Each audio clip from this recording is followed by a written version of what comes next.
Take heat, fuck these niggas up.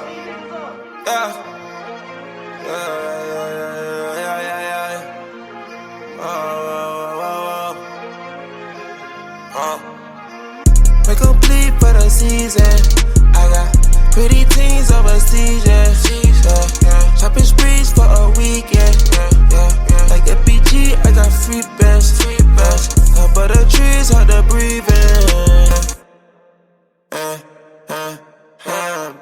What's going on, guys? You're tuning to Piped Up, where we interview some of today's top baseball players and entertainers. We get a chance to learn some of their background and just, how they got to this point in their career.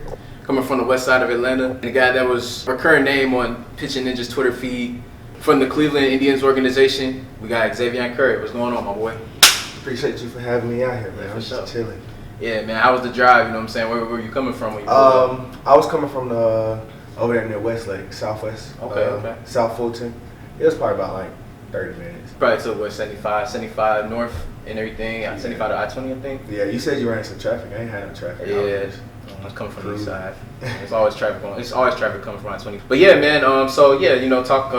Tell me, with the minor league season kind of being canceled, what were your thoughts on that, and what you've been doing, really kind of just to stay in shape and get your reps in? Once I figured out the minor league season was canceled, I was kind of like, bummed out because I just got drafted, coming off rehab, was like really eager and ready to get back on the field. But the kind of way I saw it was it was like more time for me to get better and get stronger. So during that time since we've been back, I just really been in the training room, just Monday through Friday in there, training room, get the training done, then go home and just chill, play Call of Duty. Mm-hmm.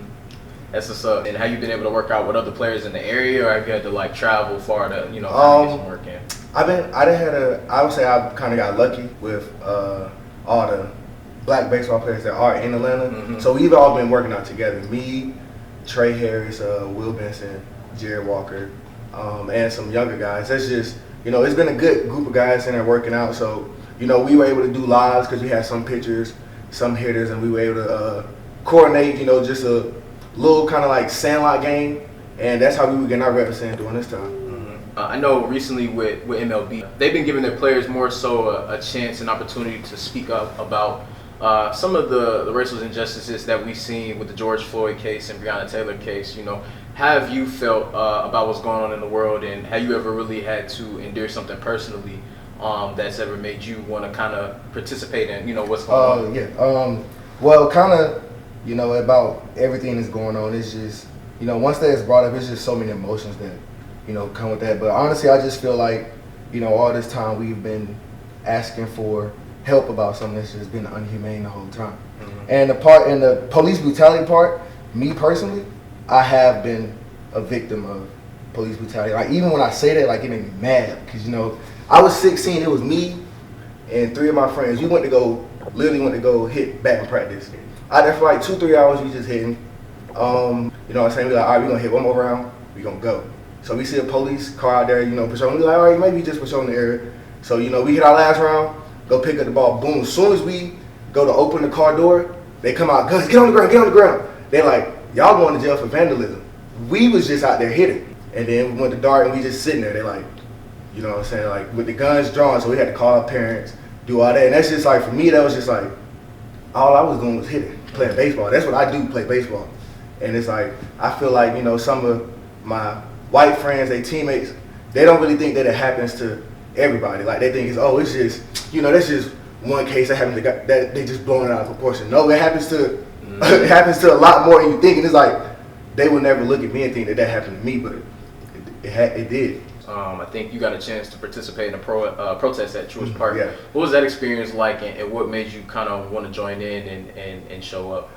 So that was just kind of a surreal experience, just to begin with, kind of just to be a part of that. But kind of what got me to join it is the people that I work out with. So Trey Harris, he plays for the Braves. So very outspoken guy. Yeah, and he kind of came to us, told us about the protest, and we went up there together. And Trey, got up there and spoke about how he wanted to see more black kids, in baseball too. So that whole experience, it was just I was honored to be a part of it. But then another part, it was just kind of I'm sitting here doing the same thing that I used to watch my ancestors do when I was in school. Like they marching down the street while cars going, everybody living their life. They marching because they feel like something not right. And then it was just kind of it felt good to like be like not just speak about like doing stuff, but like actually like be about it. And ever since then, we've been brainstorming ways to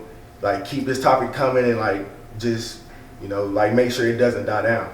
Yeah, it's definitely important. I mean, the high school that you came from, Benjamin Hayes, of course, is a famous professor that taught Martin Luther King when he's at Morehouse. I'm pretty sure those are some things that were implemented at a young age, for you growing up. But just switching up to some baseball topics, want to get into that. Tell me, what was it like growing up playing baseball, and who was instrumental really for your development into becoming a player that could be seriously looked at for a scholarship? I would say who was like the most instrumental to like my development and being able to like be looked at as a college ball player is my dad. Like my dad was my trainer since I was born. Like every like wake up in the morning, like let's go do like even when I didn't want to. Like back then I used to be like, oh my God, can this man come, we gotta work out again. But like now it's like every day, he had me working out. We go to the field, hit back practice. And so like now like that's kind of just instilled in me since I was older. It's like now like when I got free time, like let me go throw, like let me go work on this. And like so I think he was like instrumental to my development because he was just always making me work hard. So he trained me, so I would say it was him. Yeah. So yeah, tell me about some guys that you faced at East Cobb. Well, you know what? Tell me who was probably one of the hardest hitters you remember facing at a young age that you were like, this guy he's gonna make it. Like this is for sure a guy I'm gonna see, at an MLB ball club dropping bombs, over the fences. One of the hardest. That's when I was young. I can't even really. I can't even think of that because they want. You were striking everybody out, right?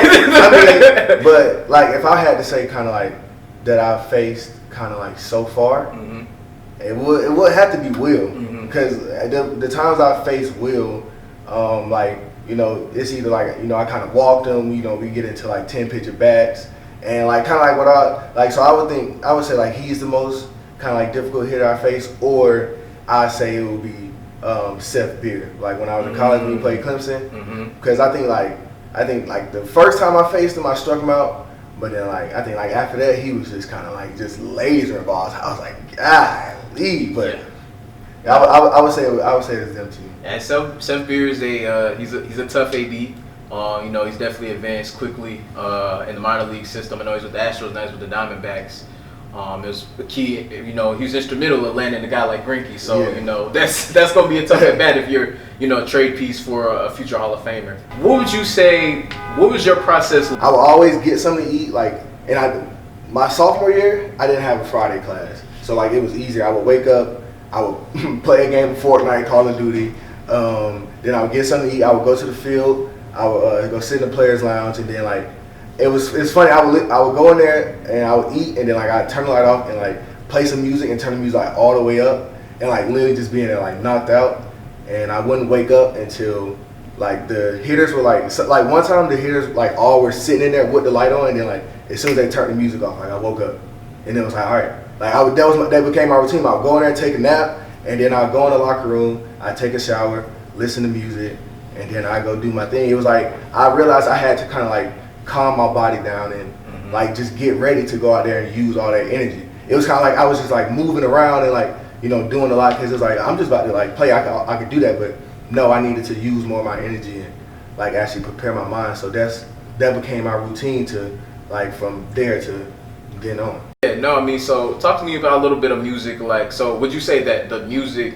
So gather from that conversation, would you say the music kind of help you calm your body down? I listen to music like all the time. Like in my spare time, I'm like I always got like a speaker. I'm like listening to music. Like I even like go to sleep while like just listening to music. Like sometimes I listen to like some soul music. Like I just like turn on one of my like hip hop playlists, and it's kind of like music with me. Like I don't really know why, but like when I hear when I turn it up and I hear the sound waves, it's like it just kind of like calms my body. And it's like when I'm sleeping, I'm hearing the music going. It's just kind of like my body is awake, but it's like just like really resting, and my mind is like calm. So like music to me is like I listen to music before every start. Like if I'm on a bus, I'm listening to music. Like I'm always sitting there with some headphones in, just like like just listen to music, and like So it had to be a part of the routine. Yeah. What are some of the artists that you think that you probably listen to the most? The most, man, I listen to Young Thug, Gunna, Schoolie, Johnny Cinco, Lil Yachty, Trippie Redd. I listen to Zeke, my boy Zeke, yeah. Kai. Cinco's definitely underrated. Zion, but it's really like most Atlanta artists. Mm-hmm. But like I listen to Juice WRLD, but I would say like the most Lil Wayne, Gunna, my boy Zeke, probably Juice WRLD and like Rich Homie Quan. Mm-hmm. Coming from Mays High School, you guys had notable alumni such as Earth Gang and DC Young Fly, and actually even a comedian by the name of Diallo Riddle. Mm-hmm. Have you ever thought about possibly trying to, reach out to those guys and just kind of trying to bridge that gap, or have you ever had thoughts of maybe even want to be a part of some of their projects that you ever did? Yeah, most definitely. I watch the 85 South show. Mm-hmm. Like I be watching that all the time. Like I just turn that on, leave that on all day. They funny. I would love the opportunity to work with really anybody who's came from Mays and they're doing anything that they're trying to pursue their career. So I would love to had the opportunity to be on those guys' TV shows, their talk shows, or whatever they got going on. Because that would just be a cool experience. And it's like dang, that's kind of that's somebody who did it before me and they interested in talking to me. So that would kind of just give me motivation, that I'm going in the right direction. Yeah, no, facts. Representation is important. Let alone people coming from the same area as you is definitely good because, like you said, it gives you motivation to know that it can be done. And just seeing people in those areas and in that talent field is pretty cool, honestly. Yeah. Switching back up and going to baseball, you did your thing at Tech. We talked earlier, and I say you're one of the first. You're actually the first Yellow Jacket to start in 3 consecutive opening day. I started every opening game of the season, and I won all 3. Exactly. For the 3 seasons. Exactly. You didn't just start them. You won all 3 of them. Yeah. Was able to get your name out there to different organizations Yeah. in the league. Talk about really the draft process for you. What was that like? What were some of the conversations scouts had with you? What made you think, okay, this is going to be a reality for you? So the draft process kind of once the beginning of the junior season started, that's when we first started having our meetings. All the prospects, we just had to set up meetings with, numerous teams. That process, it was kind of when I was sitting in the meetings, it was kind of okay, here I'm sitting with these guys who are they've been watching, but now it's time to talk to them, and that experience was that's kind of what kind of made it reality to me, okay, this is the season, it can happen, it can all change. So going from the questionnaires to once we finish the questionnaires and the talking with them, then they would tell us all right, you said we're not gonna be in contact with you as much during the season because we just gonna be observing, we want to see you play. So that was that experience was okay, they told me exactly what was going on. Mm-hmm. So I was now I gotta do what I gotta do. So when the season started, I was doing what I had to do, but towards the end of the draft process, it kind of slowed down for me because I got hurt.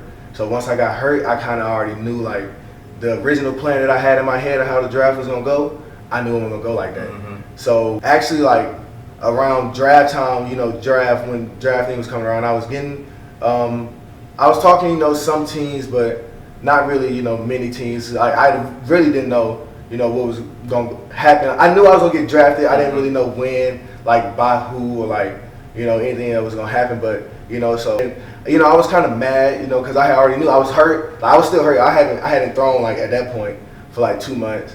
So it was just I know the stock kind of fell. So the draft process towards the end, it kind of got just more now it's okay, I know I'm gonna get drafted, and I know I'm not gonna be happy with this. So it's now it's just time to get to work. So actually on draft day, I was playing FIFA, talking to Will. I was on the phone with Will, and we always used to joke even when he would come back during the off season when I was a freshman and sophomore, we'd be at the apartment chilling. We'd be bro, what happened if I got drafted by the Indians? He'd man, I cried. I cried too.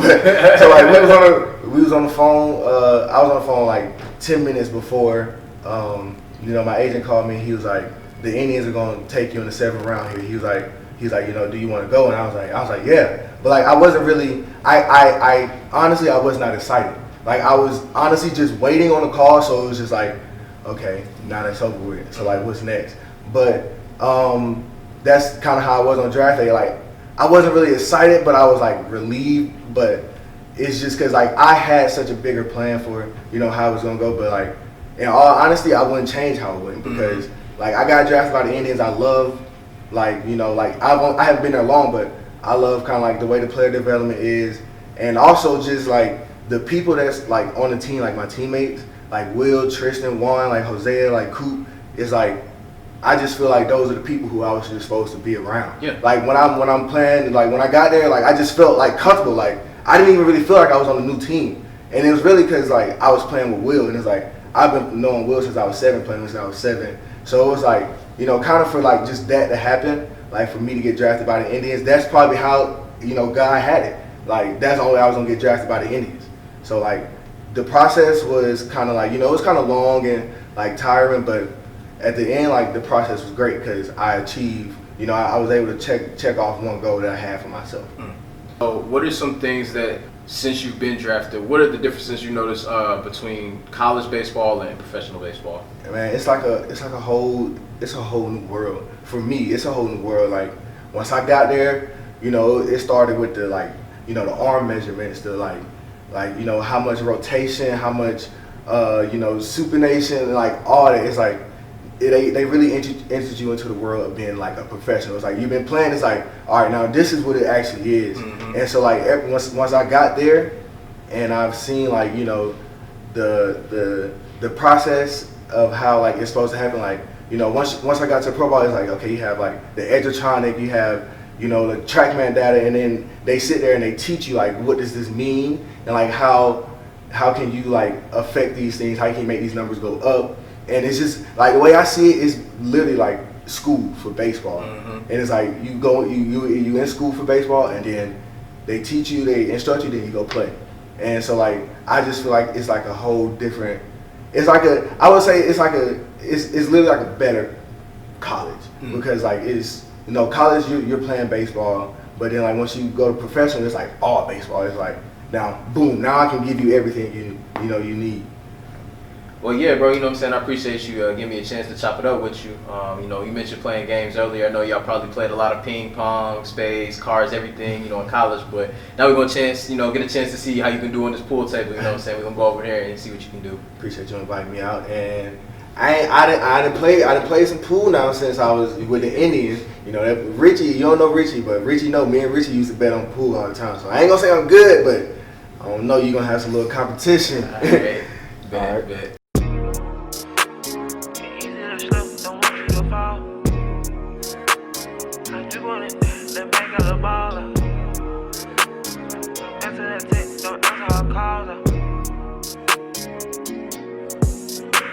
She sent me a text, don't answer her call. She love when I flex and shop in her mall. Relieving her stress, I beat down her walls. She skied on her chest, she kissing my balls. We speedy in the bed, don't stop at the loss. BV's on my neck, I shine in the door. It's easy to slip, don't want you to fall. Walking with a drip, that make a ball. Shoot your shit up, I got accurate aim. Fucked up a few mil, now I'm back like I came. That boy said my name, I went got me some strange. I don't. When you were hitting at Tech or just hitting in general, like what was your method on hitting, and then how do you think that helps with you pitching as far as attacking the hitter?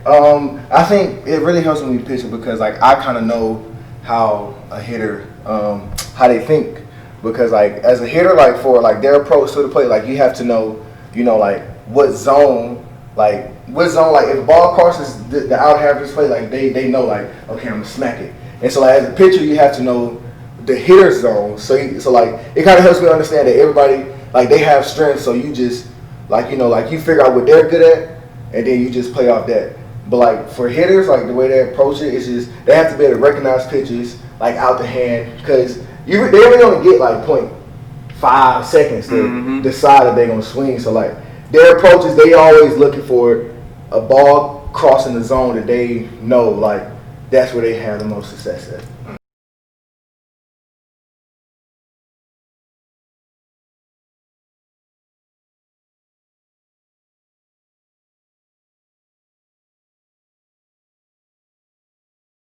Thanks again, Xzavion, for, stopping by and giving me a chance to, just chop it up with you and learn more about your process and how you got to where you're at today. And, hopefully we get through this tough time and you're able to get back on that field and do your thing. And I look forward to seeing you, pitch for the Indians. I appreciate it. Thank you for having me out. Yeah, for sure. Again, guys, this is Brandon Lowe and you're tuning in to Piped Up. Hopefully you enjoyed this interview. See y'all later.